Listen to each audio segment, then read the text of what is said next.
He's the man in the eye of a national storm. The demolition of the Supertech Twin Towers was watched by viewers all across the country.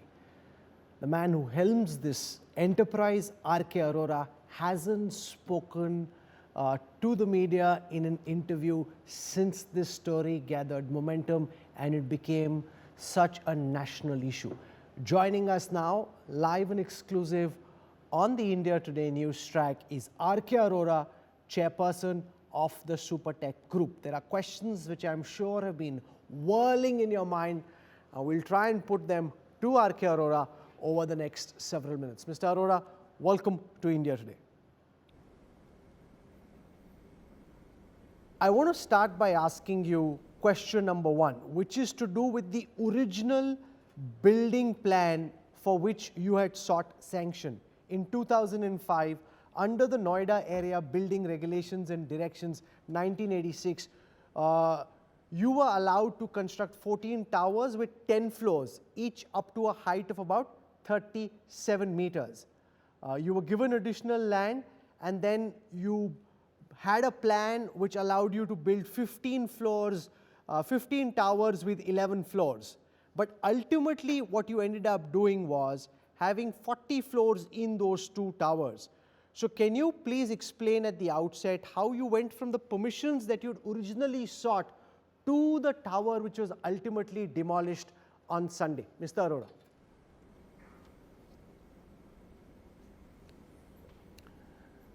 Thank you, Rahul. I'll just explain you. Actually, we are the developer and taking the approval from the authority. And here in Sector 93, we got a one land from the authority in 2005. And the development का norms मैं आपको बताना चाहता हूँ कि development is basically on the basis of the FAR and the density, कि कितना उसके ऊपर घर बनेगा और कितने लोग रहेंगे. तो we have taken the approval in 2005, 2006, फिर 2009. Basically, it was every time it was the revision of the plan as per the rule. तो initially हम लोगों ने करीब 54,000 स्क्वायर मीटर लैंड के ऊपर ये अप्रूवल लिया, और अप्रूवल के लिए हमने इनिशियली जो स्टार्टिंग में जो अप्रूवल लिया था वो 15 टावर का लिया था, एंड फर्दर उसके बाद 2 टावर का अप्रूवल और लिया. इसलिए मैं आपको एक्सप्लेन करना चाहता हूं कि why the 15 tower and why then further 2 tower, because क्योंकि initially the FAR was 1.5 from the Noida authority and later on this was going to increase as per the government policy, कि अगर कोई 1.5 FAR से ज़्यादा बनाना चाहता है then he can take the purchasable FAR. तो अकॉर्डिंगली हमने परचेजेबल FAR लिया.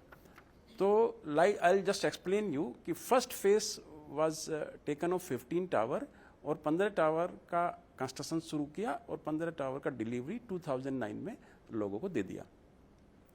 But I tell you simultaneously कि 2 टावर फर्दर और भी थे उसमें जिसका अप्रूवल हमने कम हाइट का ले रखा था, बट कंस्ट्रक्शन चालू नहीं किया था, बिकॉज परचेजेबल FAR था सरकार की तरफ से, नोएडा की तरफ से, कि अगर आप इसमें एज पर पॉलिसी आप एक्स्ट्रा FAR लेना चाहते हो तो आपको इतना इतना पैसा जमा करना पड़ेगा. तो after completion of 15 tower we have delivered to the home buyer in Emerald Court, and 2009 में हमने दोबारा उसके ऊपर 2 टावर पे काम स्टार्ट किया, और 2 टावर को हमने परचेजेबल FAR की पॉलिसी के नियमानुसार, मतलब as per the policy of the building bylaws, we have made the revision in the plan after making the payment to the authority. No, but the question, sir, is I was looking at the Supreme Court judgment in this case. Now, you were granted permission by the Noida Authority in November 2009 for the construction of the 2 towers.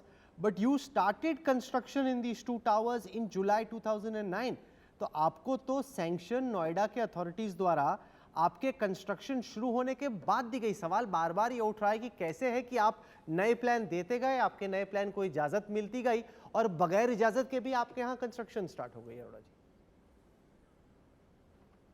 नहीं, मैं आपको explain करता हूँ। Actually जो मैंने अभी आपको बताया था कि टोटल लैंड के ऊपर इनिशियली 17 टावर अप्रूवल हुए थे, जिसमें 15 टावर का पोजीशन दे दिया और 2 tower was for the height of 11 story, not at 24 या 40 इनिशियली वो था। तो जो आप कह रहे हो ना कि कंस्ट्रक्शन पहले चालू कर दिया, कंस्ट्रक्शन जो पहले स्टार्ट किया था वो on the basic approval which was planned for go up to the 11 story and which was the planned within the FAR of 1.5. तो ऐसा कुछ नहीं था कि plan was duly approved at the time of construction. नहीं, पर सवाल ये भी है क्योंकि कई लोग जो इस वक्त देख रहे हैं वो ये सोच रहे हैं कि ऐसा कैसे है कि सुपरटेक आगे चल के भी कंस्ट्रक्शन करता रहेगा जैसे कि कुछ हुआ ही नहीं। वो चाह रहे हैं कि कुछ ऐसे सख्त कार्रवाई की जाए ताकि जिन लोगों ने इस तरह से इस टावर को खड़ा किया उनके खिलाफ कोई कार्रवाई हो। उनको लगता है कोई कार्रवाई हुई नहीं। From your perspective, how do you see it? Many people say that maybe Supertech should be barred from constructing anything in the future. How are you seeing this question? No, मैं इसमें आपको explain करना चाहूँगा कि ऐसा कहीं नहीं है कि कहीं नियम का कोई वायलेशन हुआ है। मुझे तो एक बात मैं आपको ये कहना चाहता हूँ, किसी को एक आम आदमी को घर का कोई कंस्ट्रक्शन करना है तो he is going to take the permission from the authority. चाहे आप ही, मैं कहता हूँ आपको ये अपना घर बनाना तो अथॉरिटी के पास जाओगे, अथॉरिटी से अप्रूवल लोगे और उसके हिसाब से कंस्ट्रक्शन करोगे। अकॉर्डिंगली हमने भी वही काम किया है। तो ऐसा कहीं नहीं है कि किसी तरह का कोई वायलेशन था। There was a policy of the government, policy के तहत निर्माण किया गया। पॉलिसी के तहत जो है लोगों को 15 टावर का पोजीशन दिया। पॉलिसी के तहत बाकी 2 टावर को का निर्माण जो है 40 मंजिल तक अप्रूवल मिला। 40 मंजिल के अप्रूवल के बाद हमने अभी 32 मंजिल का तक था, अभी जहां स्टेज थी। अब 32 मंजिल पे आने के बाद ये काम रुक गया। मैं आपको एक्सप्लेन करना चाह रहा हूं कि what is the reason of stopping the work. The work was stopped because once we started the work on the twin tower and made the building up to 11 floor, which was initially approved, the few of and the later on we have revised after making the payment from the authority, उसको revision plan approve करा दिया। तो कुछ home buyer या जो 15 tower के वो लोग थे उसमें से कुछ लोग दे हैव ऑब्जेक्टेड इट। उन्होंने बोला कि before giving the further approval of for raising the height from 11 storey to the 24 storey and 24 storey to 40 storey, they made the some objections on it कि अपार्टमेंट एक्ट में आपने हमारा consent नहीं लिया। मतलब वो लोग जो 15 टावर के लोग थे उन्होंने ये ऑब्जेक्शंस लगाए। No, but this is there in the UP ownership of Flats Act 1975 and the UP Apartments Act 2010, which make it mandatory for real estate companies like yours to take permission of previous buyers and residents, जो आपने नहीं की। जब आपने कहा कि आप ये T16 और 17 को एडिशनल बड़ा करना चाहते हैं, आपने 24 से 40 फ्लोर करना चाहते हैं, आपने पहले बायर्स की इजाज़त नहीं ली और साथ ही साथ वायलेशन ऑफ सेफ्टी नॉर्म्स, क्योंकि जो दोनों टावर्स के बीच में इलाका है उसमें कम से कम 16 मीटर या 18 मीटर का फासला होना चाहिए। आपने केवल 9 मीटर का फासला छोड़ा, which is a violation of fire safety norms, and you are saying कि कोई वायलेशन नहीं है नॉर्म्स का। देखो, I will explain you. Okay, कि आपने जो बोला है कि यूपी अपार्टमेंट एक्ट 1975 और यूपी अपार्टमेंट एक्ट 2010, बेसिकली मैं एज ए डेवलपर अथॉरिटी के पास जाता हूं कि जी मेरा नक्शा पास कर दीजिए, तो वो नक्शा उसके ऊपर पास कर देते हैं। जो एक्ट का वायलेशन जो आप कह रहे हैं अपार्टमेंट एक्ट का, हमने कोई अपार्टमेंट एक्ट का वायलेशन नहीं किया, क्योंकि उस दौरान जिस दौरान ये नक्शा पास हो रहे थे अथॉरिटी के अंदर, नोएडा अथॉरिटी के अंदर अपार्टमेंट एक्ट एडॉप्ट ही नहीं था। और ये केवल हमारे प्रोजेक्ट के ऊपर नहीं था, it was for the all approval in the area. जो अप्रूवल इस एरिया में करी गई 2010 टू 2014 तक कोई भी अपार्टमेंट एक्ट के ऊपर कंसेंट नहीं लिया जा रहा था। आप मुझे एक भी बिल्डिंग की अप्रूवल दिखा दीजिए कि जी इस बिल्डिंग को इन्होंने अपार्टमेंट एक्ट के ऊपर कंसेंट लिया, बिकॉज क्योंकि apartment was not adopted by the authority and it was adopted after the high court judgement. जैसे ही हमारा हाई कोर्ट का जजमेंट वहां से एडवर्स हो गया, देन उन्होंने पॉलिसी बनाई और उसको अडॉप्ट किया। तो so I tell you there was a no violation in the building plan approval as far as this distance is concern. जो भी आपने बोला कि उसको 16 मीटर होना चाहिए था, as per the approved building plan the distance between the two tower was 9.78 metre. वो आज भी था, तब तक था जब तक वो बिल्डिंग वहां पर थी, 9.8 मीटर था, जब minimum requirement was only 6 metre. मतलब आप ये देखिए कि फायर के नॉर्म्स के लिए एक 20 फुट की जगह रिक्वायरमेंट होती है कि फायर की गाड़ी उसके अंदर से पास हो जाए, तो 20 फुट की जगह होती है। तो फायर का एनओसी भी, क्योंकि हम लोग जब बिल्डिंग को पास कराते हैं उस टाइम पे फायर का एनओसी भी हमको लेना होता है।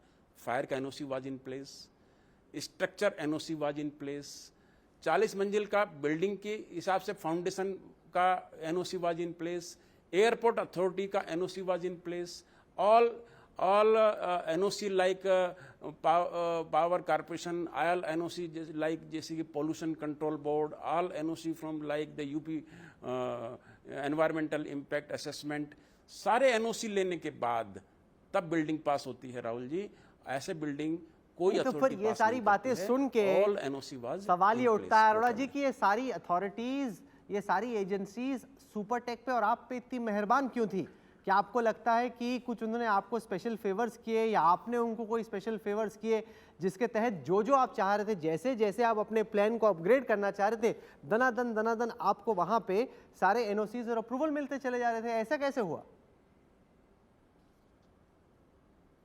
ये राहुल जी, कोई स्पेशल फेवर नहीं था, कोई स्पेशल ट्रीटमेंट हम लोगों को नहीं दिया गया। जो सबको दिया जा रहा था वो हमको दिया जा रहा था। सभी की बिल्डिंग इसी तरह से पास हो रही थी, हमारी बिल्डिंग भी इसी तरह से पास हो रही थी। हमारी बिल्डिंग भी उस रूल के तहत हुई है और सब दूसरों की बिल्डिंग भी उस रूल के तहत हुई है। बट इट वाज, हो सकता है कि भाई हम अथॉरिटी ने अपना पक्ष, क्योंकि अथॉरिटी को भी तो कोर्ट में बुलाया गया था, हाई कोर्ट में, तो अथॉरिटी ने भी वहां पर अपना पक्ष बराबर रखा कि जी all the approval are in place, सारी अप्रूवल बराबर हैं, उनका एफिडेविट लगा हुआ है, उनका काउंटर लगा हुआ है कि जी कंस्ट्रक्शन के अंदर कोई वायलेशन नहीं है।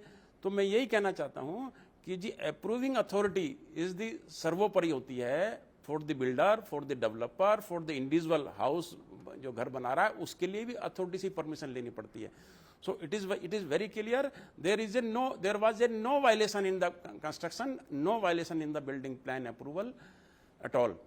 नहीं, पर जैसे ये जो मैं पढ़ रहा था सुप्रीम कोर्ट की जजमेंट में लिखा है कि जो एक गार्डन स्पेस है टावर 1 के नजदीक, उसका इस्तेमाल हो गया टावर 17 के कंस्ट्रक्शन में, कि आपने दिखाया था ब्रोशर में गार्डन स्पेस और वहां पे भी आपने बना दिया टावर। हाँ, उसका भी मैं एक्सप्लेन करूंगा राहुल जी आपको। जैसे मैंने आपको बताया कि the project was design in 2 phase. पहला फेज 15 टावर का था, तो 15 टावर के प्रोपोर्शनेट कुछ ग्रीन रखना होता है, वो ग्रीन हमने बना के दिया, उसमें पार्क बना के दिया, लोगों को पोजीशन दिया, उसके लिए रिक्वायर पार्किंग दी, लोगों को पोजीशन दिया, क्लब दिया, सब बना के उसके प्रोपोर्शनेट हमने बना के दिया। वो एरिया जो हमने खाली दिखा रखा था अपनी लेआउट में, उसको अगर वो कहने लगे जी ग्रीन है, तो it was not shown in our brochure at all, it was always shown as a vacant space the future planning. Future planning means this 2 tower. तो उसके दिस 2 टावर के लिए required parking, required green, required infrastructure, required common area, वो इसके लिए हमने इधर तैयार किया, पार्किंग भी बनाई है। तो ऐसा कहीं नहीं प्लानिंग में है कि हम लोग ने कहीं ग्रीन के ऊपर कोई बिल्डिंग बनाया है। नहीं, जो एफआईआर में पढ़ रहा था उसमें नोएडा अथॉरिटी के 2 चीफ एग्जीक्यूटिव ऑफिसर्स, 24 और सर्विंग और रिटायर्ड ऑफिसर्स के खिलाफ करप्शन और क्रिमिनल कंस्पिरेसी के चार्ज लगाए और सुपरटेक के साथ साठगांठ का उन पे आरोप लगाया गया और इसको एक एसआईटी ने भी प्रोब किया। इन तमाम अधिकारियों के साथ अरोड़ा जी, पूरे देश ने उस डेमोलिशन को देखा। सीधे तौर पे अगर आपसे सवाल पूछा जाए कि इन तमाम नोएडा अथॉरिटीज़ के सीईओज, एसीओज, प्लानिंग असिस्टेंट्स, आर्किटेक्ट्स, इन सब के साथ आपका क्या रिश्ता रहा? देखिए, मैं आपको फिर यही कहना चाहूँगा, we are into this industry since last 40 year sir. 40 सालों से काम कर रहे हैं। अप्रूवल कराते हैं, बिल्डिंग बनाते हैं, अप्रूवल कराते हैं, बिल्डिंग बनाते हैं। अप्रूवल कराने की अथॉरिटी डेवलपमेंट अथॉरिटीज़ की होती है। हम एज ए डेवलपर अपनी चीज़ों को लेके जाते हैं। कोई चीज़ को हमने कहीं, we are not involve in the corruption at all. हमारा कोई करप्शन से कोई लेना देना नहीं। हमारा काम होता है बिल्डिंग प्लान को अप्रूवल कराना as per the policy, as per the building regulations, as per the government orders. उसके हिसाब से बिल्डिंग पास कराई जाती हैं। कोई किसी तरह का करप्शन इसमें नहीं है। इट वॉज सो अनफॉर्चुनेट कि किसके खिलाफ क्या एक्शन हुआ उसके बारे में मुझे कुछ नहीं कहना है, बट हमारा building as per the policy pass हुआ है और as per the layout, as per the approval हमने लोगों ने बिल्डिंग को तैयार किया था। संडे को जब ये टावर्स डिमोलिश हो रहे थे, आप कहाँ पे थे? क्या आपने देखा उन टावर्स को डिमोलिश होते हुए? और मैं देख रहा था डिमोलिश होते हुए लाइव, जिस वक्त पे आपके टावर्स डिमोलिश हो रहे थे, as the chairman of Supertech, आपके जहन में उस वक्त क्या बीत रहा था? देखिए सर, हम लोगों ने वो बिल्डिंग तैयार की, बहुत बड़ी मेहनत से तैयार करी। जब 2009 में हमने इसकी फाउंडेशन डाली तो उस टाइम पे यहाँ इतनी हाई राइज बिल्डिंग का कल्चर नहीं था। तो हम लोगों ने, मैं पर्सनली, हमारे स्ट्रक्चर डिजाइन ने ये बिल्डिंग का डिजाइन करके दिया। तो मैंने उनको फिर बुलाया कि come with me and sit with me, कि आपने जो बिल्डिंग डिजाइन की है क्या ये सिस्मिक जोन 4 के हिसाब से डिजाइन करी है? He said yes, but I was not satisfy. I said कि भाई I need this seismic zone 5, एक जोन ऊपर के लिए चाहिए। कहता साहब स्टील बढ़ जाएगा, सीमेंट बढ़ जाएगा, फाउंडेशन की कॉस्ट बढ़ जाएगी, बिल्डिंग की कॉस्ट बढ़ जाएगी। Then I said no, I want the safe building. मुझे आप मेरा स्ट्रक्चर में अगर मेरा 5 किलो स्टील ना लग के अगर 6 किलो स्टील भी लगता है तो I will make the payment. तो साहब जो आप मुझसे बात करिए ना कि इस दौरान आपको क्या लग रहा था, it was very painful for me कि जिस बिल्डिंग को मैंने पर्सनली हर चीज़ को डिजाइन कराते हुए ऐसी बिल्डिंग को सेफ डिजाइन कराया कि जिस होम बायर जिसको भी रहेगा, जो भी रहेगा उस बिल्डिंग में, उसके लिए लाइफ लॉन्ग, जिंदगी भर तक की कमाई उस बिल्डिंग के अंदर लगेगी। और हम उस बिल्डिंग को परफेक्टली सेफ मैनर में स्ट्रक्चर प्रॉपर स्ट्रेंथ के साथ डिलीवर करना चाहते हैं। तो ऐसा मेरा विजन था। But it was so unfortunate कि उस बिल्डिंग को उस दिन तोड़ा जा रहा था। उसके बारे में तो मैं अभी क्या कहूँगा, क्योंकि माननीय सुप्रीम कोर्ट का ऐसा आदेश था कि इस बिल्डिंग को गिरा दिया जाए और गिराने का खर्चा भी सुपरटेक बियर करेगा। तो यू कैन एज्यूम अस कि हमारा कितना बड़ा पेनफुल हमारे लिए था कि उस बिल्डिंग को हम लोगों ने बनाया सेफली, उस बिल्डिंग को हम लोगों ने गिराया सेफली, एंड उस बिल्डिंग को गिराने का पैसा हमने दिया। उसके अलावा जो उसमें जो होम बायर थे, हमारे होम बायर का पैसा हमने लौटाया। जो सुप्रीम कोर्ट ने हमको बोला था, माननीय सुप्रीम कोर्ट के आदेश अनुसार, we have return all the money to the home buyer. उनको इंटरेस्ट के साथ पैसा एक एक आदमी का लौटा दिया है।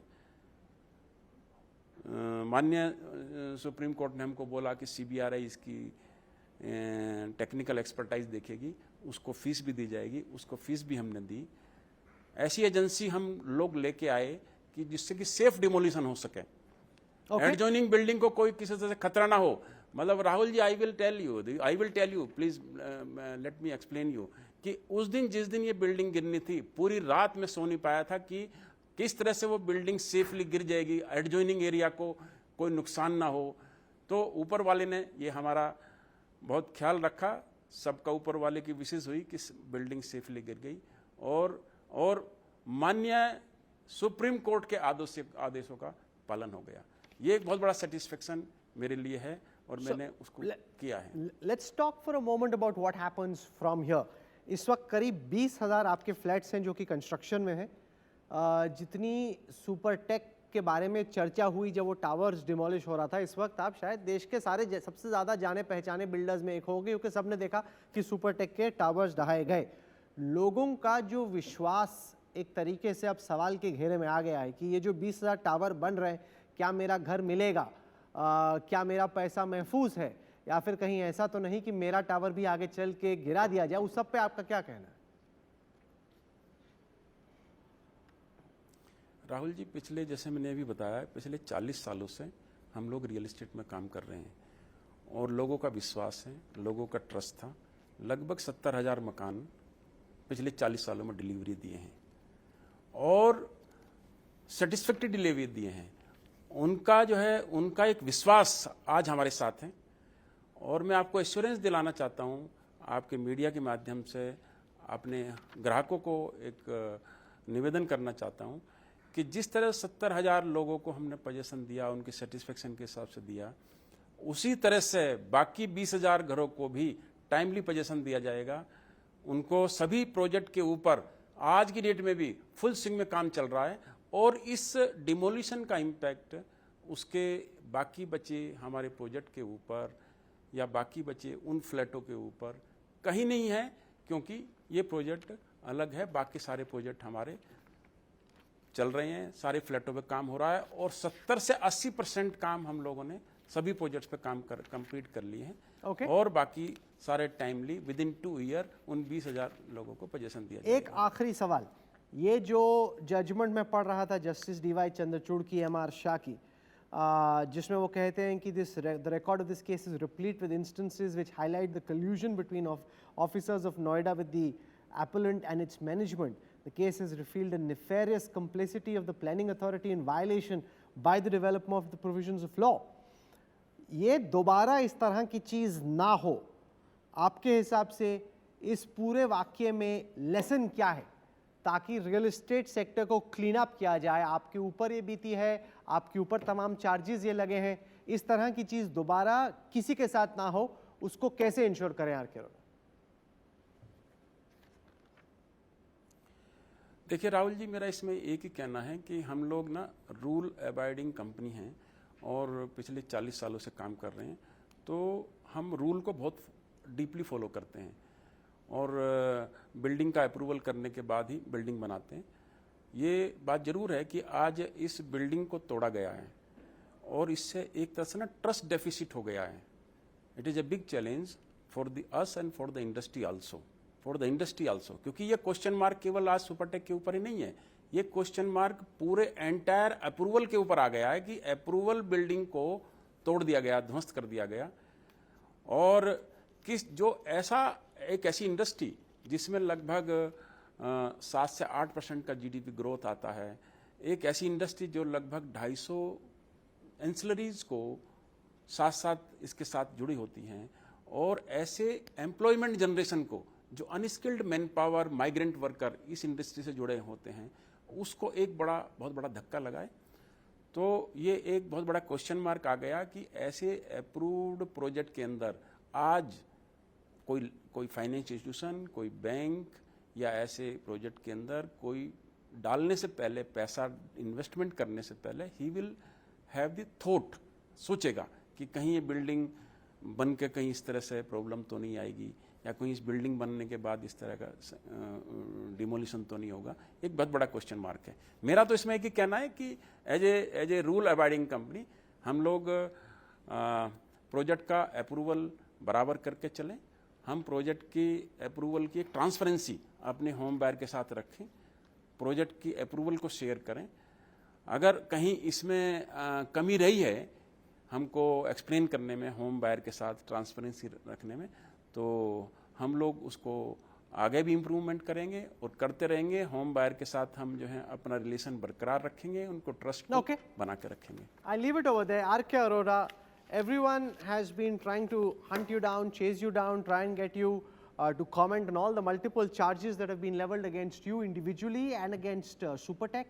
You've given your side of the story. I don't want to play judge and jury. We've asked you the questions that needed to be asked. You've given us your side. What is very important though to ensure is that this doesn't happen again. This collusion between the builders and the authorities, which the Supreme Court speaks of in its judgment, which is what led to the demolition of the Twin Towers, that isn't going to happen. The trust deficit that you spoke about is very important. There has to be transparency and trust between the builders and the buyers. We leave it over there. R.K. Arora for joining us on the News Track. Thank you. If you like the video, do like, comment, share and subscribe.